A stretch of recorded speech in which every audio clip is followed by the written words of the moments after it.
Hello friends, आज की video में हम लोग डिस्कस करने वाले हैं एल्गोरिदम के ऊपर। इससे पहले एक वीडियो लाए थे जिसमें हम लोग डिस्कस किए थे डाटा स्ट्रक्चर क्या है और उसके बारे में, उसके वेरियस टाइप्स के बारे में भी डिस्कस किए थे।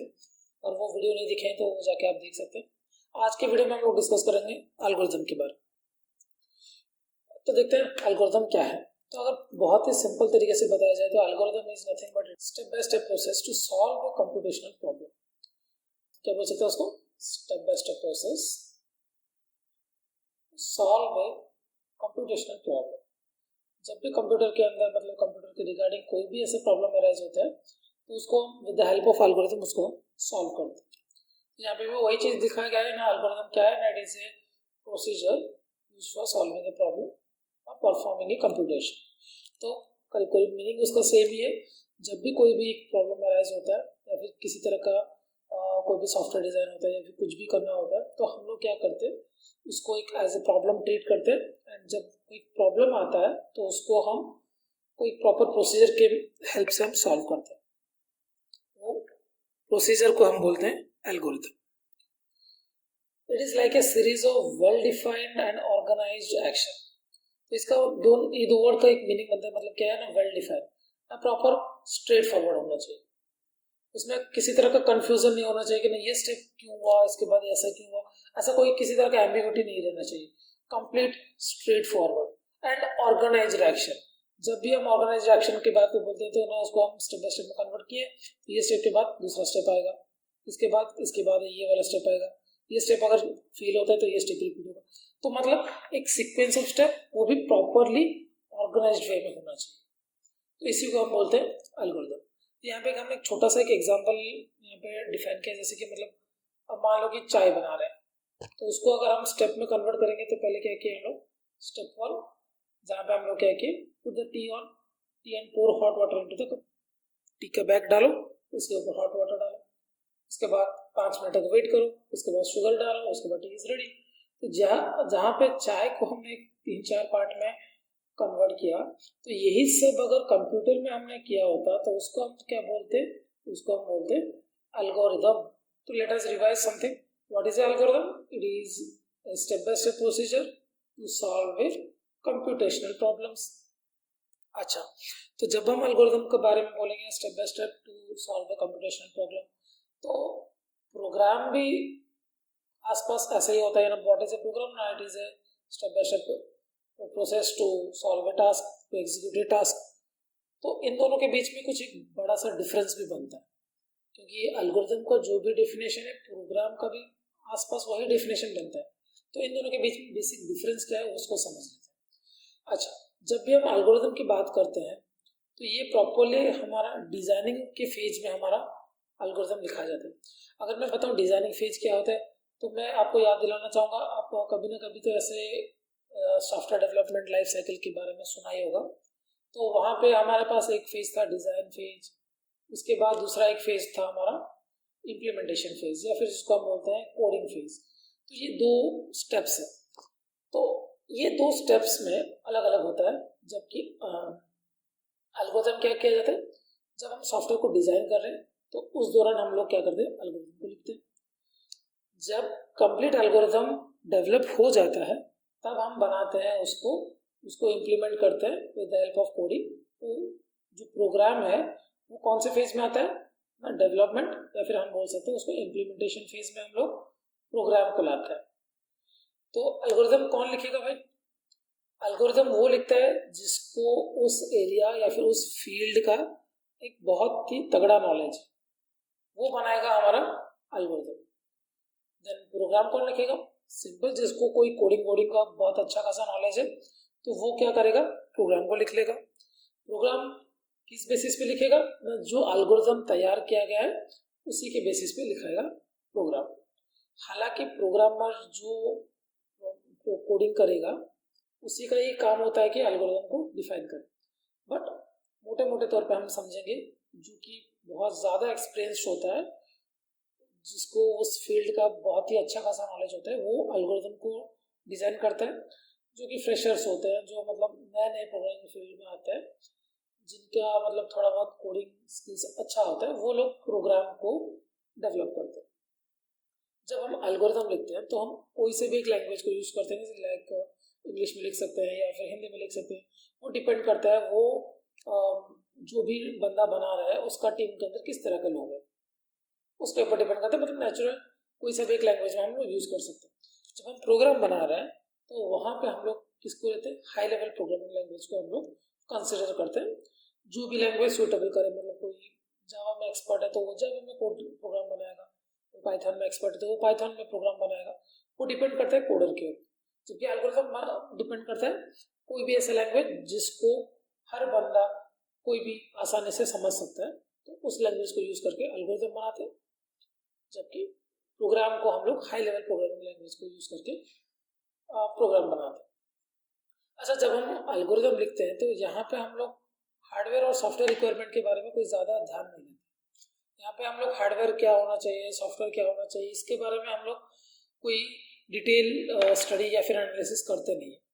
जबकि जब हम प्रोग्राम को लिखते हैं तो वहाँ पे हार्डवेयर और सॉफ्टवेयर का एक मेजर काम आ जाता है, क्योंकि प्रोग्राम तो आखिर रन हार्डवेयर के ऊपर ही होगा, एक सॉफ्टवेयर के तौर पे ही तो रन होगा।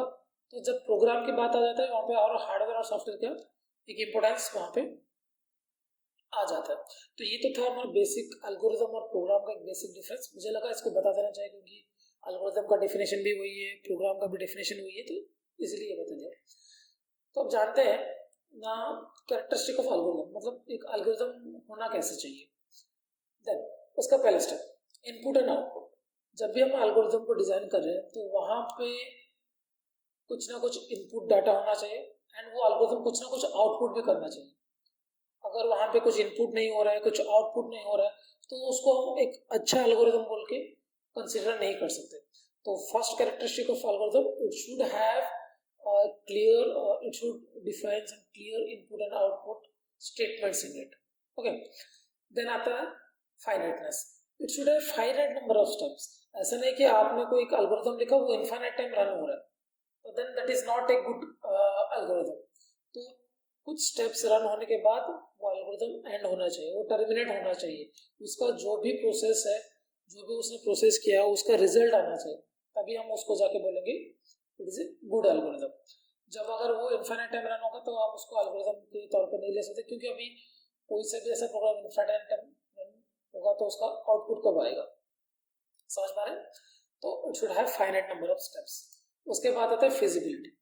फिजिबिलिटी ऐसा मतलब क्या बोल सकूँ, आपने एक एल्गोरिथम सोचा, मतलब वो इम्प्लीमेंट करने में इम्पॉसिबल है, कुछ ऐसा सोच ले जिसका मतलब हो ही नहीं सकता, समझ पा रहे हो ना, जो कि मतलब रियल टाइम में पॉसिबल भी होना चाहिए, ऐसा कुछ होना चाहिए। तो feasibility is the third and important characteristic of A algorithm. जो भी हम सोचेंगे वो एक प्रॉपर टाइम के अंदर कंप्लीट होना चाहिए, उसके लिए प्रॉपर रिसोर्सेस भी अवेलेबल होना चाहिए एंड वो प्रैक्टिकली फिजिबल भी होना चाहिए।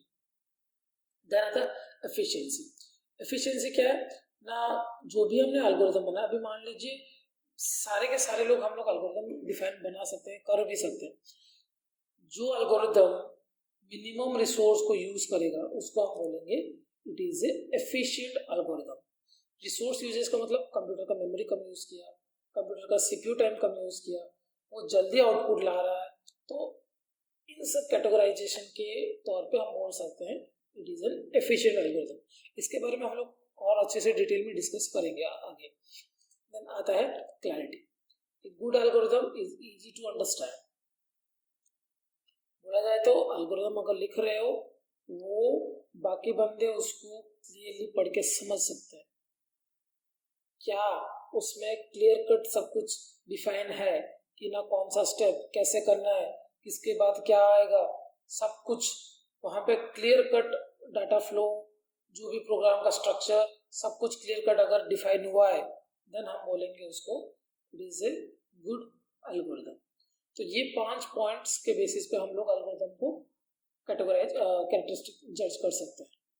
तो सिर्फ ये 5 पॉइंट नहीं है, बट मुझे लगा ये 5 पॉइंट बताना और जानना जरूरी है, इसीलिए यहाँ पे बताया गया है। तो आगे अभी देखते हैं हम लोग एक एल्गोरिथम को कैसे एनालाइज करें।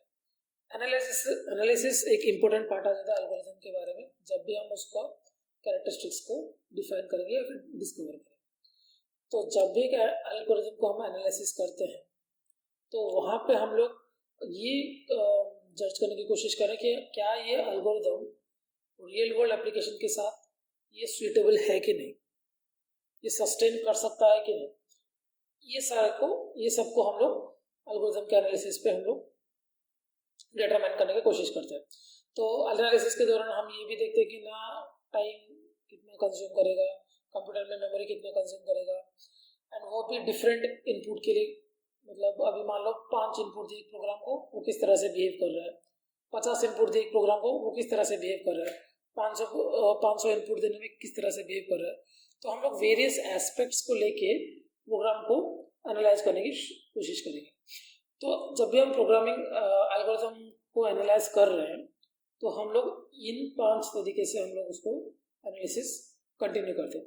पहले तो आता है हमारा टाइम कॉम्प्लेक्सिटी, उसके बाद आता है स्पेस कॉम्प्लेक्सिटी, उसके बाद best worst and average case analysis करते हैं, उसके बाद जो आता है हमारा एसिम्प्टोटिक नोटेशंस, उसके बाद हम लोग एम्पिरिकल एनालिसिस करते हैं। मतलब एक एल्गोरिथम को उसके सुइटेबिलिटी टेस्ट करने के लिए हम इन 5 तरीके को यूज पे लेते हैं। इनमें से सबसे ज़्यादा इंपॉर्टेंट हमारा बन जाता है एसिम्प्टोटिक नोटेशंस। इन 5 के बारे में देखेंगे, फिर हम एक अलग सा वीडियो बनाएंगे जिसमें हम लोग सिर्फ एसिम्प्टोटिक नोटेशंस के बारे में डिटेल डिस्कशन करेंगे। तो पहला हम देखते हैं टाइम कॉम्प्लेक्सिटी क्या है। टाइम कॉम्प्लेक्सिटी में हम लोग बस we are determining the amount of time. जो एल्गोरिथम हमने डेवलप किया है उसको एक पर्टिकुलर साइज का इनपुट देने से वो कितना टाइम कंज्यूम कर रहा है उसको हम डिटरमाइन करते हैं। Analysing time complexity help us to understand how algorithm scales with larger input size. तो हम लोग इससे हम लोग क्या प्रेडिक्ट कर रहे हैं ना, कल को अगर यूजर का डेटाबेस बढ़ रहा है, कल को इनपुट का साइज बढ़ रहा है, तो वो एल्गोरिथम किस तरह से बिहेव करेगा, यही सब डिटरमाइन होता है टाइम कॉम्प्लेक्सिटी। फिर आता है स्पेस कॉम्प्लेक्सिटी। यहाँ पे हम लोग डिस्कस कर रहे थे अमाउंट ऑफ टाइम, तो यहाँ पे हम लोग क्या डिस्कस कर रहे हैं ना, अमाउंट ऑफ मेमोरी, कितना मेमोरी ऑक्युपाई करेगा, किस तरह से इनपुट को रिस्पॉन्ड करेगा। तो यहाँ पे हम लोग स्पेस कॉम्प्लेक्सिटी में हम लोग कंप्यूटर के मेमोरी को कंसिडर में लेते हैं। उसके बाद आता है क्या, worst case, best case and average case analysis. Worst case is the upper bound, सबसे ज्यादा means maximum number of time and space complexity को यहाँ पे जज कर सकते हैं वर्स्ट केस में। बेस्ट केस में क्या होता है, सबसे कम इनपुट में एल्गोरिथम किस तरह से बिहेव करता है। एवरेज केस क्या है, ना ज्यादा उसके पास है ना कम उसके पास है, वो बीच बीच में ही रह जाता है, ये हम समझते हैं। तो लेट अस एग्जांपल, मतलब एज्यूम करते हैं, मतलब मान लो कि तुम्हें मैं ले गया गुपचुप के स्टॉल पे, वहां पे मैं बोला कितना खा सकते खा लो। वर्स्ट केस देखते हैं, इसमें वर्स्ट केस कितना आएगा। मान लो कि तुमने 200 गुपचुप खा लिए, ये हमारा तुम्हारा मैक्सिमम गुपचुप है, समझे कि नहीं। तो ये हमारा हो गया वर्स्ट केस, मतलब मैक्सिमम, इससे ज्यादा तुम एक भी नहीं खा सकते। अगर तुम मान लो कि ना तुम सिर्फ 20 गुपचुप खा के रुके, ये क्या है, ये हमारा बेस्ट केस है, मतलब ये सबसे मिनिमम है, मिनिमम कंज्यूम के रह गया। अब मान लो बीच में कहीं भी तुमने मतलब सपोज खा लो कि तुमने 80 या 100 ऐसा कुछ खा के रुके, तो ये हो गया हमारा एवरेज केस। मतलब ना तुमने कम खाया ना तुमने ज्यादा खाया, बस अपने हिसाब से खा के रुके, ये एवरेज केस है। तुमने पेट भर के गले तक खा लिया, वो हो गया हमारा वर्स्ट केस। सिर्फ तुमने स्टाइल मार के थोड़ा सा 1-2 पीस खा के रुके, वो हमारा बेस्ट केस है। एल्गोरिथम के केस में भी वैसे ही होता है, जब भी हम डाटा का इनपुट देते हैं, सबसे ज्यादा डाटा देख के देखो वो कैसे बिहेव कर रहा है, सबसे कम इनपुट साइज में देखो कैसे बिहेव कर रहा है, एंड एवरेज भी कैसे बिहेव, ये तीनों को हम लोग वहाँ पे। तो बस आज के लिए बस इतना ही। तो दूसरे वीडियो में हम लोग डिस्कस करेंगे हम लोग एसिम्प्टोटिक नोटेशंस के बारे में। इसका एक कंप्लीट वीडियो एनालिसिस जरूरत है, क्योंकि ये हर एग्जाम पॉइंट ऑफ व्यू में ये बहुत ही इंपॉर्टेंट होता है। तो अगले वीडियो में हम देखते हैं एसिम्प्टोटिक नोटेशन। तो उम्मीद है आपको ये वीडियो पसंद आया होगा। अगर पसंद आया होगा तो आपके दोस्तों के साथ भी शेयर कीजिए, उनके साथ भी नॉलेज को फैलाइए। मिलते हैं अगले वीडियो में। Till then signing off, bye bye.